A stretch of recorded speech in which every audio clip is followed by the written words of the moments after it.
Hi everyone, welcome back to my YouTube channel. और इस video में जो हम टॉपिक डिस्कस करने वाले हैं उसका नाम है अज्योर लोड बैलेंसर। तो ये एक थियोरेटिकल वीडियो होने वाली है। मैं इसके ऊपर प्रैक्टिकल भी बनाऊंगा। तो पहले थ्योरी समझ लेते हैं अज्योर लोड बैलेंसर की।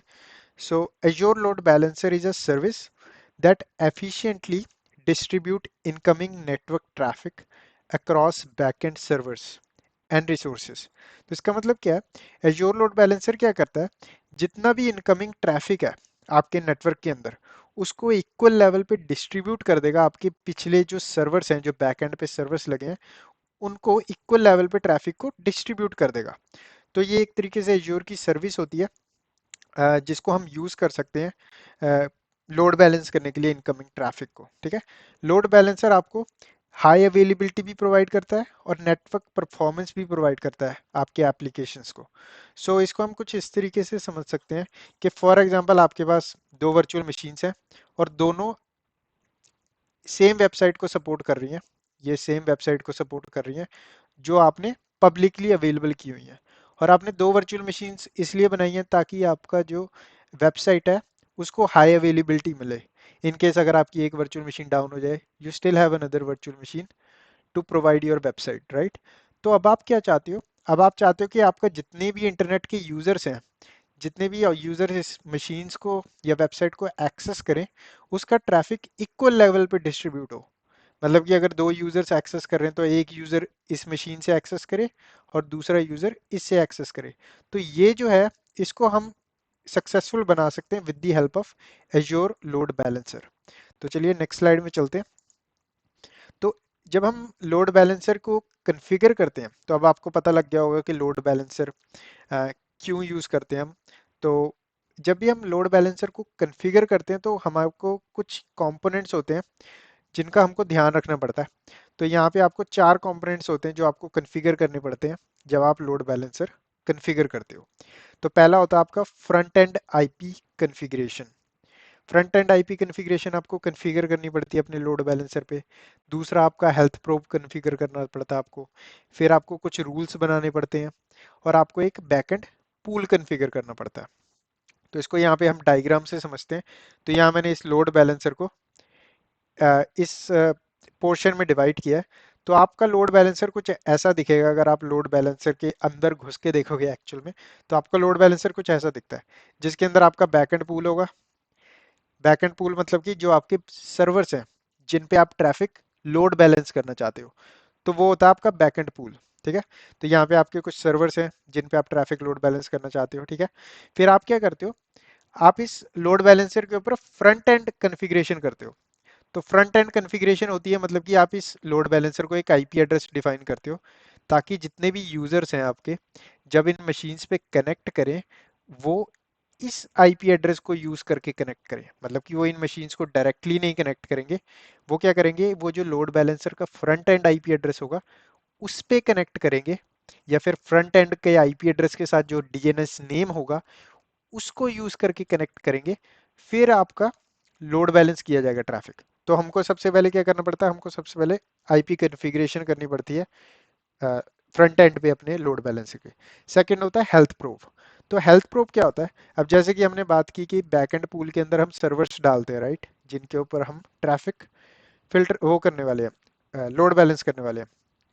तो हमको क्या करना है? हमको एक टूल चाहिए या हमको एक टेक्निक चाहिए जिसकी हेल्प से हम मेक श्योर कर सकें कि हमारे बैकएंड पूल के अंदर जितने भी सर्वर्स हैं वो अवेलेबल हैं कि नहीं, हमको पता चलता रहे। मतलब कि हेल्थ प्रोब एक तरीके से आप समझ सकते हो एक फीचर है लोड बैलेंसर का, जो क्या करेगा एवरी 10 मिनट्स या एवरी 30 मिनट्स, जिस जिस तरीके से आप कॉन्फ़िगर करोगे, एवरी एक टाइम विंडो के अंदर आपके बैकएंड पूल में जाएगा और आपके जो सर्वर्स हैं सारे सर्वर से कम्युनिकेट करने की कोशिश करेगा और मेक श्योर करेगा कि आपके जितने भी सर्वर्स बैकएंड पूल के अंदर हैं वो अवेलेबल हैं कि नहीं। तो ये रिस्पॉन्सिबिलिटी होती है आपकी हेल्थ प्रोब की। नेक्स्ट होता है लोड बैलेंसिंग रूल। तो लोड बैलेंसिंग रूल्स क्या होते हैं? रूल्स होते हैं जो डिफाइन करते हैं कि आप किस तरीके से अपने ट्रैफिक को बैलेंस करना चाहते हो। तो ये कुछ इस तरीके से काम करता है। फॉर एग्जांपल आपके पास दो सर्वर्स हैं जो बैकएंड में है, ठीक है, और यहाँ पे आपका लोड बैलेंसर लगा हुआ है। ये आपका लोड बैलेंसर है और आपका ट्रैफिक जो आ रहा है, अभी हमने बात की थी इक्वल डिस्ट्रीब्यूशन की, कि 50% ट्रैफिक इस सर्वर पे जाएगा, 50% ट्रैफिक इस सर्वर पे जाएगा। कई सिनेरियोज में क्या हो सकता है कि आपका ये वाला जो सर्वर है इसके रिसोर्सेज बहुत हाई हैं और ये वाला सर्वर है जिसके रिसोर्सेज लो हैं। तो आप क्या चाहते हो कि 70% ट्रैफिक जो है आपकी इस वर्चुअल मशीन पे जाए और 30% ट्रैफिक आपकी इस वर्चुअल मशीन पे जाए। तो आप ये कर सकते हो with the help of rules. मतलब कि आपको कुछ रूल्स डिफाइन करने पड़ते हैं लोड बैलेंसर के अंदर, जिससे आप डिफाइन करोगे कि किस तरीके से आपका ट्रैफिक जो है बैलेंस किया जाए, किस तरीके से आपका ट्रैफिक भेजा जाए, किस सर्वर पे कितना ट्रैफिक भेजा जाए। इस चीज़ को आप बना सकते हो with the help of load balancing rules. Next आपके पास बैकएंड पूल। तो बैकएंड पूल हमने ऑलरेडी डिस्कस कर लिया है। तो बैकएंड पूल के अंदर आपके सर्वर्स आते हैं, वो सर्वर्स जिनके ऊपर आप ट्रैफिक लोड बैलेंस करने वाले हो। ठीक है, तो आपको ये चारों याद रखने हैं। अगर आप एग्जाम में बैठने जा रहे हो, एग्जाम पॉइंट ऑफ व्यू से भी आपको ये मैंडेटरी है, आपको पता होने चाहिए, क्वेश्चन पूछा जा सकता है। नेक्स्ट, अगर आप कॉन्फ़िगरेशन भी कर रहे हो तो आपको ये सारी चीज़ें जो है मैंडेटरी आपको पता होनी चाहिए, क्योंकि आप ये सब कॉन्फ़िगर करोगे जब आप एज्योर लोड बैलेंसर को सेटअप करोगे अपने एज्योर एनवायरनमेंट के अंदर। तो नेक्स्ट हम चलते हैं।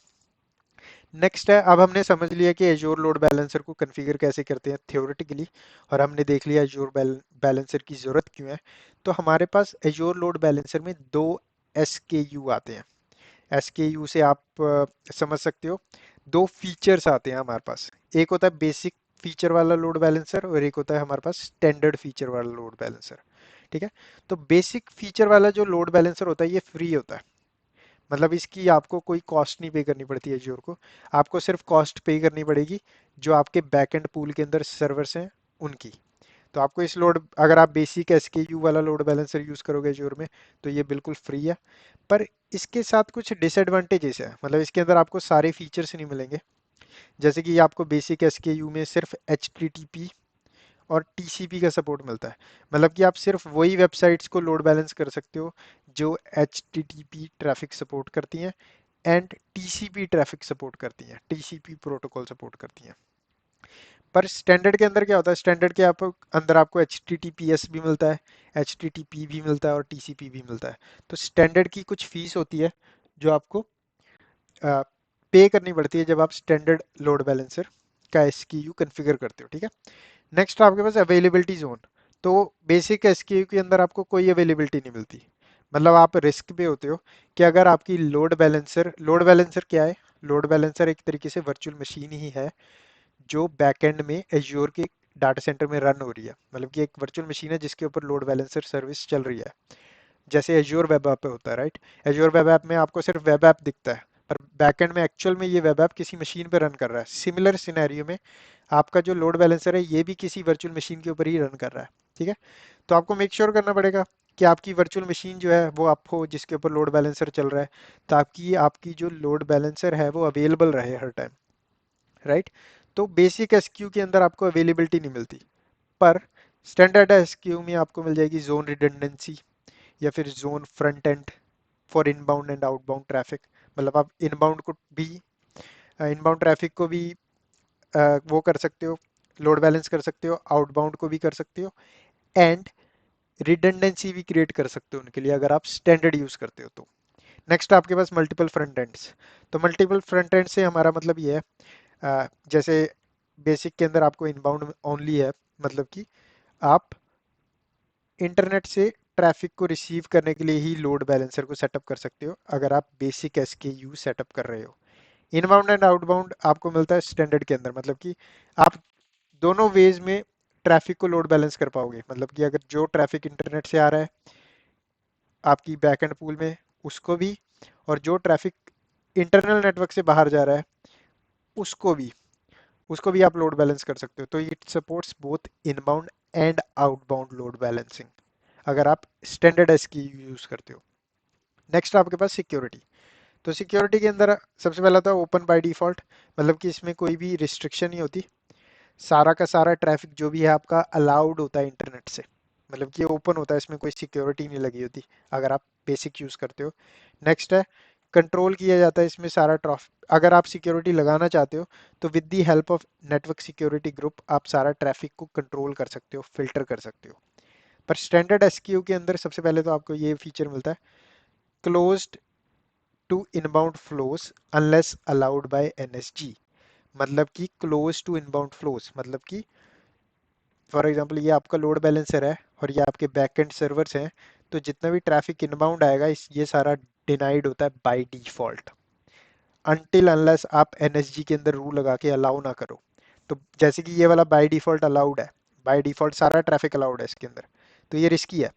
पर इसके अंदर आपको बाय डिफॉल्ट सारा ट्रैफिक डिनाइड होगा, आपको एनएसजी के साथ रूल क्रिएट करने पड़ेंगे ताकि आप स्पेसिफिक ट्रैफिक अलाउ कर सको। तो ये एक काइंड ऑफ सिक्योर है as compare to basic SKU. Next आपके पास internal traffic from virtual network to internal load balancer is allowed. इसके अंदर मतलब कि हम इसको पढ़ेंगे इंटरनल से, इंटरनल का क्या मतलब है मेरा। तो इसका मतलब कि अगर एक ट्रैफिक एक वर्चुअल नेटवर्क से आ रहा है, internal traffic from virtual network to internal load balancer, मतलब कि इसको आप समझ सकते हो फॉर एग्जांपल ये एक वर्चुअल नेटवर्क है, ठीक है। इसके अंदर आपने दो सबनेट बनाए हुए हैं, ये सबनेट ए है और ये सबनेट बी है, और यहाँ पे आपने लोड बैलेंसर लगा दिया फॉर एग्जांपल।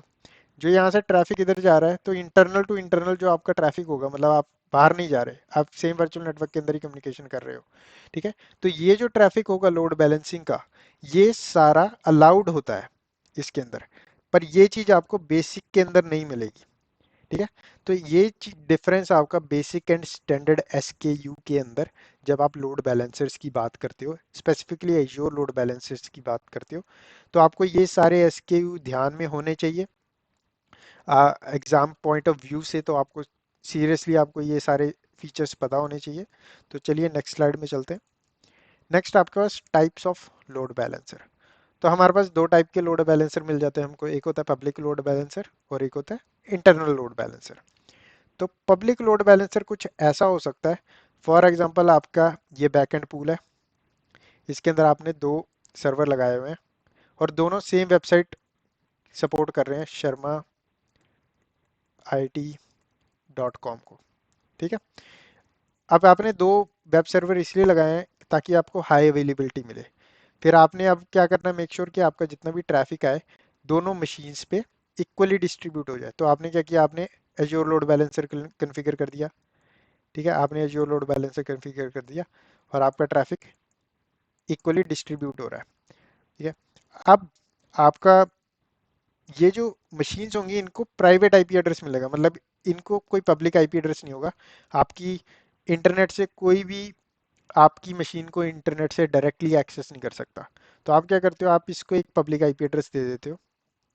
तो आपने इसको पब्लिक आईपी दे दिया, ठीक है। और इस पब्लिक आईपी का डीएनएस रिकॉर्ड आपने क्रिएट करवा दिया शर्मा IT.com के साथ, ठीक है। तो जब भी कोई भी, और ये पब्लिक आईपी एड्रेस इस बैलेंसर पे असाइंड है, तो जब भी कोई शर्मा IT.com पे जाएगा तो इसका डीएनएस जो रिजॉल्व होगा वो ये पी पब्लिक आईपी पे ही रिजॉल्व होगा। तो मतलब कि कोई भी अगर शर्मा IT.com पे जा रहा है तो वो बेसिकली इस लोड बैलेंसर पे रिक्वेस्ट कर रहा है। तो जब आपके इंटरनेट यूजर्स हैं जो जब इसको एक्सेस करेंगे तो ये इंटरनेट से एक्सेस कर रहे हैं। तो इस सिनेरियो में हमको पब्लिक लोड बैलेंसर चाहिए, जहां पे हमको need a public IP address, हमको एक पब्लिक आईपी एड्रेस कॉन्फ़िगर करना पड़ता है पब्लिक लोड बैलेंसर के अंदर, ठीक है। नेक्स्ट है हमारे पास internal load balancer. Internal load balancer क्या होता है, हाँ, तो इंटरनल लोड बैलेंसर क्या होता है।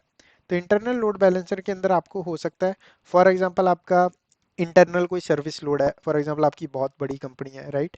और आपका इंटरनल कोई वेब ट्रैफिक चल रहा है इंटरनल वेबसाइट के लिए, आपके पास कुछ इंटरनल सर्वर्स लगे हुए हैं, ठीक है। फॉर एग्जांपल एक वेयर हाउस है बहुत बड़ा, टेक एन एग्जांपल अमेजोन का वेयर हाउस है, राइट।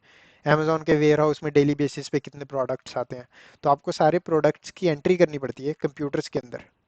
तो ये कंप्यूटर बैकएंड में कनेक्ट करते हैं सीक्वल सर्वर्स के साथ। ये सीक्वल सर्वर 1 है, ये सीक्वल सर्वर 2 है और ये आपका सीक्वल सर्वर 3 है। अब आपके पास तीन सीक्वल सर्वर है हाई रिडंडेंसी के लिए, कि इन केस अगर इनमें से कोई डाउन हो जाए तो आपके पास स्टिल अवेलेबल हो सर्वर सर्विस परफॉर्म करने के लिए, राइट। तो अब आपके ये सारे कंप्यूटर्स हैं जो ये एक डिफरेंट सबनेट के अंदर है और ये आपके डिफरेंट सबनेट के अंदर है, ठीक है। अब आपका जो ट्रैफिक है इन दोनों के बीच में फ्लो कर रहा है विदाउट एनी इश्यूज। पर अब आपको क्या चाहिए, आपको ये सारा ट्रैफिक जो है रैंडमली किसी भी सर्वर पे नहीं जाना चाहिए, आपको चाहिए कि भी ये सारा ट्रैफिक जो है इक्वली डिस्ट्रीब्यूट हो जाए। तो इसलिए आप यूज कर सकते हो internal load balancer. Internal load balancer के अंदर आपको कोई भी पब्लिक आईपी एड्रेस नहीं चाहिए, क्योंकि उसकी कोई ज़रूरत नहीं है, क्योंकि आप सारा ट्रैफिक का फ्लो है जो इंटरनल नेटवर्क के थ्रू ही कर रहे हो। तो उस सिनेरियो में आपको पब्लिक लोड बैलेंसर की ज़रूरत, नहीं सॉरी, प्राइवेट लोड बैलेंसर और इंटरनल लोड बैलेंसर की ज़रूरत पड़ सकती है। तो ये मेन डिफरेंस है।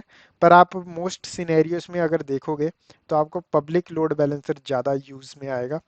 इंटरनल लोड बैलेंसर आपको उन कंपनीज में देखने को मिल सकता है जिनका इंफ्रास्ट्रक्चर बहुत बड़ा है। पर मोस्ट सिनेरियोज में आपको पब्लिक लोड बैलेंसर ही देखने को मिलेगा।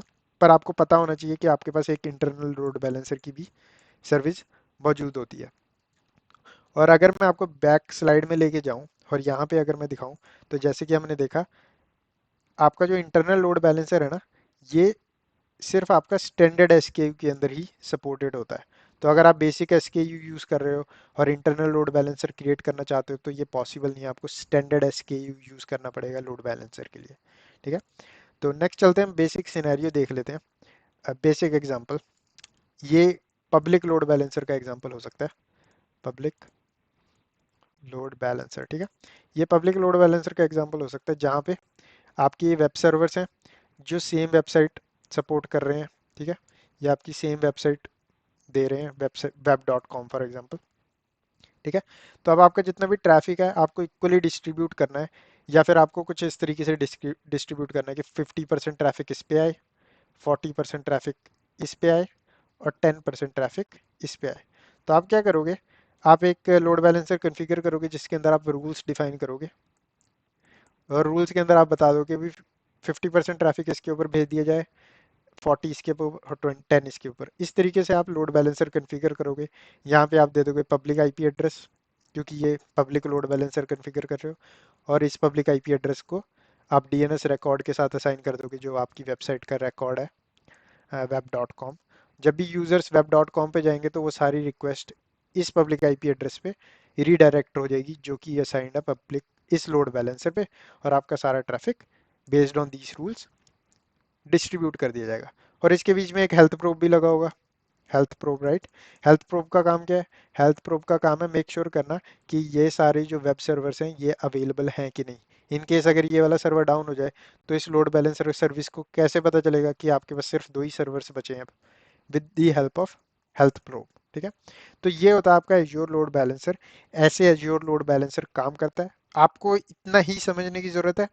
बहुत आसानी से सिंपल सिनेरियो मैंने आपको समझाने की कोशिश करी। नेक्स्ट वीडियो की प्रैक्टिकल, और प्रैक्टिकल के अंदर भी हम कुछ ऐसे ही एग्जांपल कॉन्फ़िगर करने की कोशिश करेंगे।